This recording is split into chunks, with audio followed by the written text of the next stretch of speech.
agradecer a oportunidade que o Senhor está nos dando. Quero pedir que a igreja do Senhor pegue sua Bíblia, sua espada. Todos têm que ter sua espada na mão, porque sem ela não podemos nos defender do inimigo.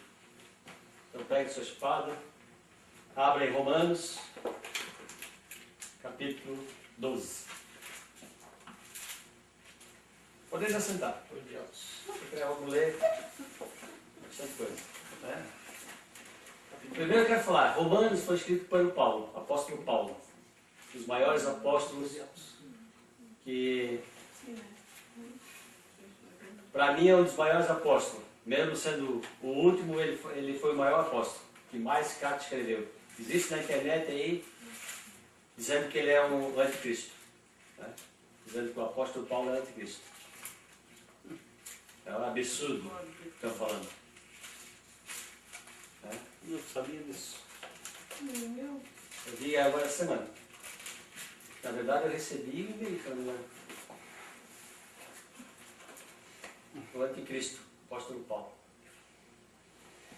Então, Romanos foi escrito pelo apóstolo Paulo. E Romanos foi a carta mais completa, se nós formos analisar, Romanos foi a carta mais completa que ele escreveu em relação a como servir, como fazer.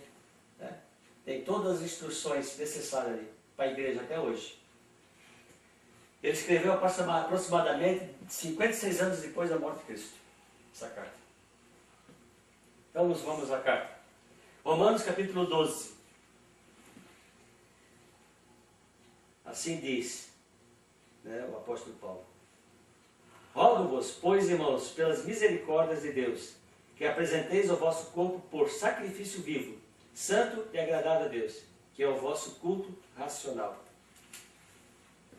Então aqui, ele estava rogando. Ele não tinha ido ainda em Roma. Ele não tinha feito nenhuma viagem a Roma ainda. Né, pelo estudo que eu fiz. E aqui ele estava escrevendo uma carta para a igreja de Roma. Sem ter ido lá ainda. Então ele estava rogando para que os irmãos, pelas misericórdias de Deus, que apresenteis o vosso corpo por sacrifício vivo. Né? Ter o sacrifício vivo, santo e agradável a Deus, que é o vosso culto racional. Então aqui é um culto racional ele está apresentando. Que nós devemos fazer. Aqui ele está dizendo aquele povo que quem está com o corpo santo, agradável a Deus, e fazer culto racional. O que é um culto racional? Com razão. É com razão. Racional quer dizer razão. Quer dizer fazer um culto com razão, sabendo a quem estão cultuando, na verdade. Né? Esse culto racional quer dizer que é um culto racional, culto sabendo a quem está fazendo seu culto. Porque culto quer dizer adoração. É por isso que a gente não fala, vamos cultuar, vamos fazer um culto fúnebre. Não se fala isso. Quem está falando errado, vai lá adorar o morto. Né? Então, culto é adoração. Racional, razão. Razão em adoração a Deus. Amém? Quero que todos entendam o que é um culto racional. A gente vê muitos cultos aí em muitas igrejas que está sendo feito sem razão. Não está sendo racional. Estão fazendo a bem da vontade, fazendo show, pastores emocionando o auditório, dando show, né? Falando línguas, que eu não sou contra falar línguas, mas no culto o pastor que está falando, ele pode até falar línguas, mas ele tira o microfone. Tem gente que daí que bota, né? Quando é falar língua, daí que puxa o microfone para falar língua, dando rajada de língua. E o povo, o que está sendo edificado, o povo? Nada, né?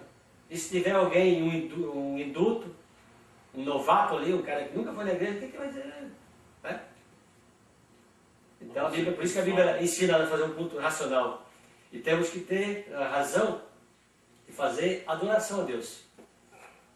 Porque quando a pessoa fala língua, ela está edificando ela mesma, se não tiver intérprete. Se tiver interpretação, beleza. Né? Se tiver interpretação, pode falar. Se tiver alguém que interprete, ou ele mesmo interpretar o que está falando. Porque às vezes a pessoa fala e tem o dom de interpretação também, como eu já vi. Amém? E não vos conformeis com este século, mas transformai-vos pela renovação da vossa mente, para que experimenteis qual seja a boa, agradável e perfeita vontade de Deus. Aqui, o apóstolo Paulo estava falando aos romanos, né? A igreja de Roma, que nós não devia se conformar com aquele mundo, do século, mas transformei a vossa mente. Nossa mente tem que ser transformada. Nós devemos nos transformar com a mente em Deus, fazendo a vontade de Deus, agradando ao Senhor.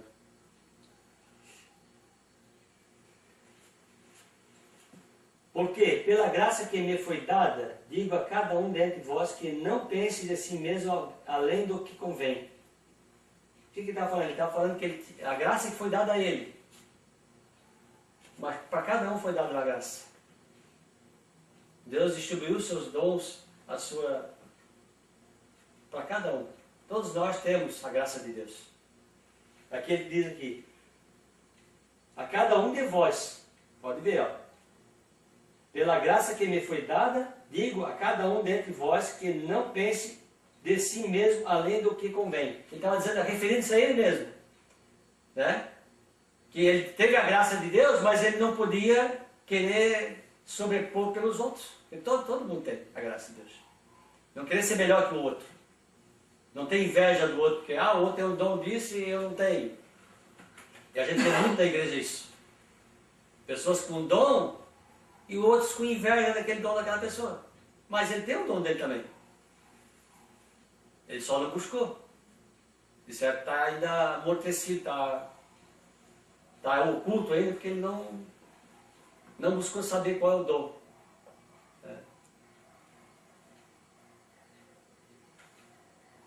Antes pense com moderação, segundo a medida da fé que Deus repartiu a cada um. Olha só, segundo a medida da fé. Todo dom é fé. Pela fé que a gente tem o dom. E repartiu a cada um. Então esse dom todos temos. Cada um tem o seu dom. Nós fomos ler lá em Coríntios, lá tem todos os dons. Porque assim como um só corpo temos muitos membros, mas nem todos os membros têm a mesma função. Aqui é outra referência aos dons. Nós temos que estar unidos, a igreja tem que estar unida. Eu não digo só a nossa igreja, só o ministério, o poder da palavra de Deus. A igreja em si, a igreja de Cristo, tem que estar unida. E a gente não vê isso. É uma triste notícia, né? A gente não vê união entre as igrejas. Porque aqui, diz aqui, nem todos têm a mesma função. O membro o que é? Somos nós. Nós somos membros do corpo de Cristo. E temos que estar unidos. Então por isso nós devemos estar em união com as outras igrejas. Porque cada um tem a sua etnia, né? O seu pensamento. Conduz conforme o pensamento dele, que acha que está certo, né? Cada igreja tem um pensamento. Cada igreja tem uma doutrina particular. Não é doutrina bíblica, é uma doutrina que a pessoa, ou doutrina humana. A gente sabe que tem muitas igrejas que têm doutrina humana, né? Mas isso não quer dizer que ela está fora do caminho. A não ser que esteja praticando alguma heresia. Botando aquela doutrina como regra de salvação.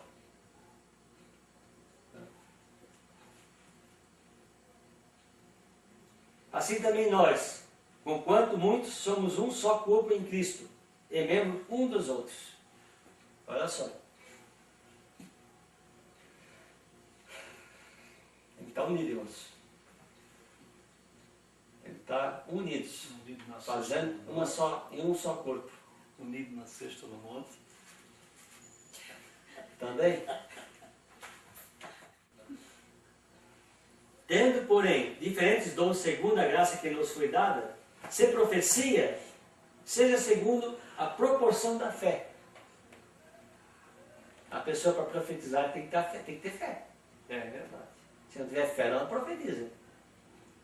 Vai profetizar sem fé, não adianta não vai acontecer nada. Pelo que eu entendo aqui. Quando você for fazer a profecia, ela tem que estar firmada na fé. Sem ministério, dediquemos-nos ao ministério. Então, o nosso ministério é poder da palavra de Deus. Temos que se dedicar nesse nome, nessa palavra, nesse ministério. Nós temos que estar unidos e dedicados nesse ministério. É isso que está dizendo aqui. Nós temos que se dedicar. Se nós estamos arraigados nesse ministério, queremos trabalhar para esse ministério, nós temos que se dedicar a esse ministério. Temos que dar o nosso sangue. Não o sangue, né? Maneira, expressão de falar, né? O sangue, né? Mas nós temos que estar firmes, juntos, unidos. Você está falando de união, se dedicar ao ministério, né? O que ensina, esmere-se no fazê-lo. O que ensina, não pode ensinar de qualquer jeito. Esmerar quer dizer que vai ter que ter conhecimento, vai ter que buscar, vai ter que aprender, vai ter que ler livro, vai ter que ler a Bíblia. Buscar o conhecimento para poder ensinar, se não buscar o conhecimento não vai ensinar ninguém. O professor não pode dar aula se não aprender, né? Não é verdade? As que estão fazendo pedagogia, né? Magistério. Se não se dedicar, não buscar, não trabalhar, como o Manuel já viu falando, que trabalha, chega no final de semana, está cheio de trabalho, está aprendendo para poder ensinar. Como é que vai ensinar se não aprender? Mesma coisa eu, não posso ir tentar pegar uma vaga do Jona, que tem negócio lá de máquina, como é que é? Comércio exterior, se eu não sei nada. Não posso nem ir lá querer me candidatar a uma vaga de comércio exterior. Então é desse jeito. Então só pode se esmerar naquilo que você está aprendendo. Esmerar naquilo que você vai poder ensinar o que você aprende. Você vai poder praticar aquilo que você aprendeu. Se você não aprender, não vai poder praticar.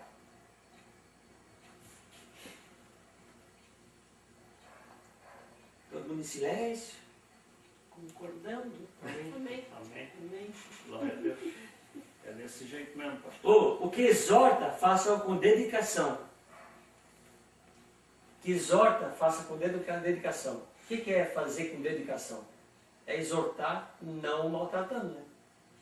Exortar dentro da palavra de Deus. Dedicação é a pessoa não maltratar, porque a gente vê muita exortação, às vezes a pessoa mata a outra na exortação. Perde a fé, a pessoa sai da igreja, pela exortação que não foi dada dentro da palavra. O que contribui com liberalidade. Não pode contribuir e murmurar depois. Deu para contribuir na obra de Deus e depois fica murmurando, não recebi isso, não recebi aquilo. Não vai receber não.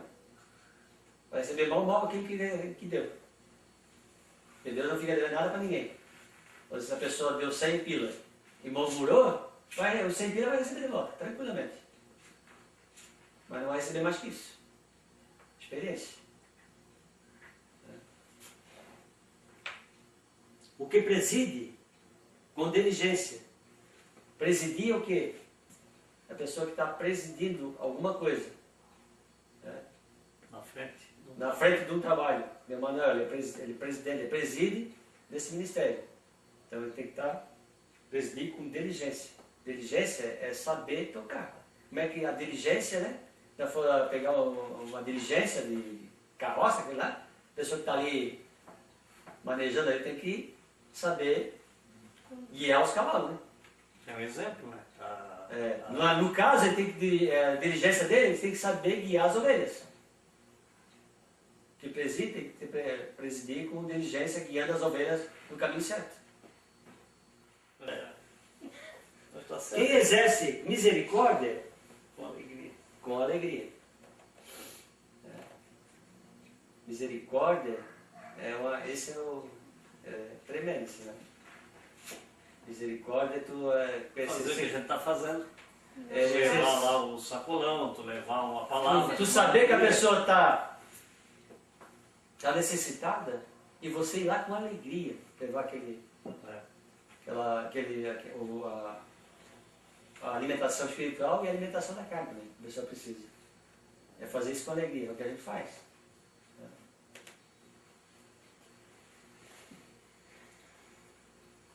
Uma das maiores virtudes agora vem agora. O amor, seja sem hipocrisia.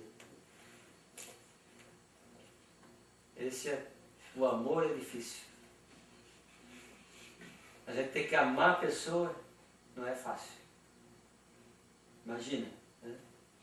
Sem hipocrisia. Porque tem muito hipócrita, dizendo que ama e ama coisa nenhuma. Por trás, ó. É verdade. Paulo, é chicotada. Então esse amor aqui não é fácil. Não vou estar dizendo para vocês que é fácil nós praticar esse amor. Mas nós temos que praticar. Temos que nos esforçar. Detestai o mal, apegando-vos ao bem. Nós devemos detestar o mal. O que é o mal? Mal é tudo aquilo que não agrada a Deus. Tudo que não agrada a Deus é o mal. Então nós devemos detestar isso também, porque Deus detesta. E nós devemos se apegar ao bem. Esse é tremendo. Amai-vos cordialmente uns aos outros com amor fraternal, preferindo-vos em honra uns aos outros. Amar cordialmente uns aos outros com amor fraternal. Fraternal é pai, fraternal é mãe? Não. Fraternal é Nunca de familiar, uma familiar, Acho que era família. irmão. Fraternal, família. Fraternal, irmão, é família. Fraternal é como família, então. Preferindo-vos em honra uns aos outros. Quer dizer, dando mais honra ainda aos outros. Sempre dando mais honra. No zelo, não sejais remisso, sede fervorosos de espírito, servindo ao Senhor. Zelo. Você quer zelar pela obra de Deus. Servindo ao Senhor. Fazendo com amor, com zelo mesmo. Trabalhando na obra, na seara com zelo. Se sacrifica qualquer coisa para... Pela O obra. zelo é isso, é sacrificar às vezes alguma outra coisa para poder fazer A obra do a Senhor. obra do Senhor. Preferindo... não. Vou ler aqui. Não sejais remissos. O que é remisso?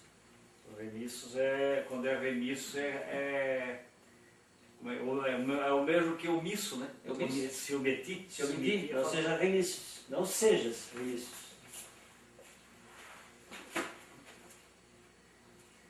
Vem agora a boa. Regozijai-vos na esperança. Qual é a nossa esperança? Jesus. É a vida eterna, né? O que nós esperamos? Uma vida com Jesus. Lá no futuro. Então nós devemos já estar regozijando nisso. Temos que ter alegria. Regozijar é alegria. Temos que estar alegre, sabendo que nós temos uma esperança. Que é no Senhor Jesus. Sede pacientes na tribulação. É difícil. Paciência é uma coisa muito difícil de ter. A gente às vezes estoura por nada. Às vezes, isso aí eu sei que é difícil. Eu sei porque eu tenho exemplo de mim. Eu não tenho paciência. Essa paciência comigo eu tenho que orar. Quer dizer. Tudo bomba atômica. Então, ó, sede pacientes na tribulação. Na oração, perseverantes. Né? Uma coisa que nós estamos fazendo muito pouco é orando. Posso Na dizer por mim. verdade, só é paciente na tribulação quem é fervoroso na oração. Então, por isso já tem seguido aqui já. Seja paciente na oração, perseverantes. Nós temos que perseverar na oração. Para ser paciente. Buscar essa paciência em oração. Porque se a gente estiver em oração, a gente vai pensar de... Para controlar, né? Vai controlar mais. Se a gente estiver buscando em oração. Tá todo mundo meio misturadinho. Tem mais aqui para Compartilhai as necessidades dos santos. Compartilhai as necessidades dos santos. Isso vocês sabem, né? Então a gente está fazendo isso. Graças a Deus. Praticai a hospitalidade. O que é a hospitalidade? Não é levar para o hospital, não. hospitalidade é É saber receber. É. Receber com alegria. Quando vem alguém, receber com alegria. Praticar. Tem que praticar. É. Abençoar é esse que é difícil. Abençoai os que vos perseguem. Abençoai e não amaldiçoai. Amaldiçoei. É muito difícil. Né? A pessoa está te perseguindo, deixa que abençoar. Né?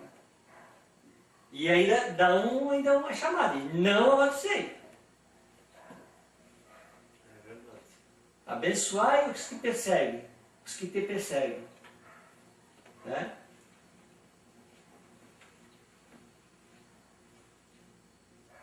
Abençoai os que te perseguem. Abençoai e não amaldiçoei. Então está mandando abençoar. E está dando uma chamada aqui. Não pode amaldiçoar. De jeito e maneira. Alegrai-vos com os que se alegram. E chorai com os que choram. Tendo o mesmo sentimento uns para com os outros. Em lugar de seres orgulhosos, condescendei com o que é humilde. Não sejais sábios aos vossos próprios olhos. É o que a gente vê muito por aí. Né? Sabedoria humana. Um querendo saber mais que o outro, sabe mais do que todo mundo.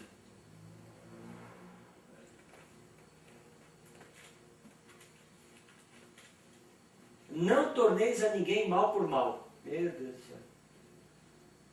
Esforçai-vos por fazer o bem perante todos os homens.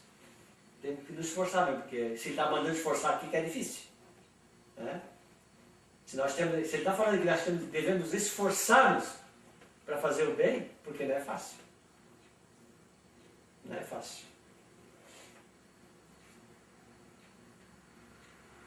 Se possível, quanto depender de vós, Tende paz com todos os homens. tende paz com todos os homens. Quando depender da gente, nós devemos ter paz com todos eles. Às vezes não depende de nós. Né? Por exemplo, tem pessoas aí que... Tem que ter paz com eles. Agora, se eles não têm contigo, Como aqui está... ontem eu no meu pescoço. Então nós devemos ter paz com todo mundo. Quando for Possível, né? possível. Quando for dependendo de Porque ti. tu não pode querer forçar a Tem tua pessoas que presença, tu não né? dá pra tu É. falar também.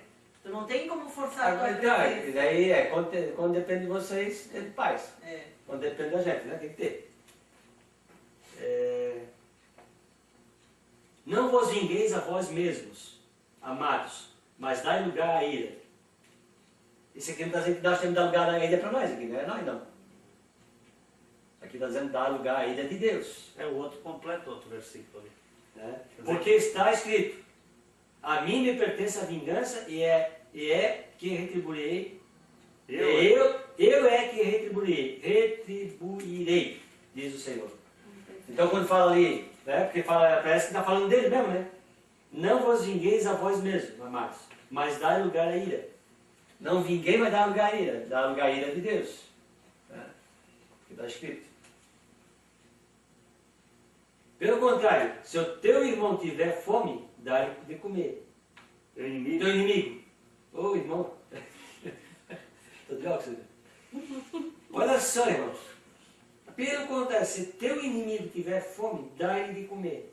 Se tiver sede, dá-lhe de beber. Porque fazendo isto, amontoarás brasas vivas sobre a sua cabeça. Você está fazendo bem para si mesmo. É verdade. Você não está fazendo bem para ele. Para o teu inimigo. Se é que tens inimigo. Quando tu dá de beber, quando tu dá de comer. Está amontoando brasa. Quando tu faz isso, está amontoando brasa para a tua cabeça. Está fazendo bem para ti. Não te deixes vencer do mal, mas vence o mal com o bem. Amém? Amém. Então a gente tem que vencer o mal com o bem. Quando a pessoa vem com o mal contra ti, tu vai com o bem contra ele. Vem te fazendo mal, tu vai fazendo um bem. É difícil, né, irmão? Meu Deus. Esse capítulo aqui de Romanos aqui, eu estava lendo hoje tarde. Meu, é tremendo assim. Uma escola. É uma escola e o homem nem teve lá, né? Porque ele já, pelo Espírito Santo, já estava avisando para ele o que estava acontecendo lá, certo? Certo? Um querendo comer o outro. Um querendo passar por cima do outro. Para ele deixar uma exortação dessa. Então aqui é um exemplo para nós. A gente esteja alerta para não fazer isso, não cometer esses erros. Nós estejamos alerta para fazer o bem. Estudar a Bíblia, permanecer na fé, saber que nós temos uma esperança, se alegrar e procurar união, a gente está unidos. É verdade. Nós queremos crescer? Queremos, toda igreja quer crescer. Pode perguntar, todo mundo que abre uma igreja quer crescer. Ninguém quer permanecer na sua família. Todo mundo quer crescer. E o crescimento da igreja, ela traz mais ainda motivação para a gente fazer mais a obra ainda. Para a gente ficar só nisso, ninguém não anima. Porque só está a família. Não anima. Já escutei isso. É só vocês da família lá, não tem ninguém. Tem mais conversa pela família. E nós estamos fazendo coisa que ninguém faz, ninguém. A igreja não vi nenhuma igreja. Agora estão dizendo que estão fazendo isso, sei lá, né? Mas ir lá fazer culto com pessoas que a gente conhece até, é família. Ah, mas é família, tudo bem. É amigo, tudo bem. Mas aí começa, eles não são crentes. Né? E podíamos fazer mais, né? Só que o pessoal está envolvido com outras coisas, daí não dá para sair. Né? Se nós pudéssemos trabalhar só para a obra, meu Deus, faria segunda, domingo, culto todo dia, né? Uma casa, arrumava uma casa, fazer culto todo dia, ganhasse da obra. Era fácil daí, né? Mas as coisas não são fáceis. São difíceis mesmo.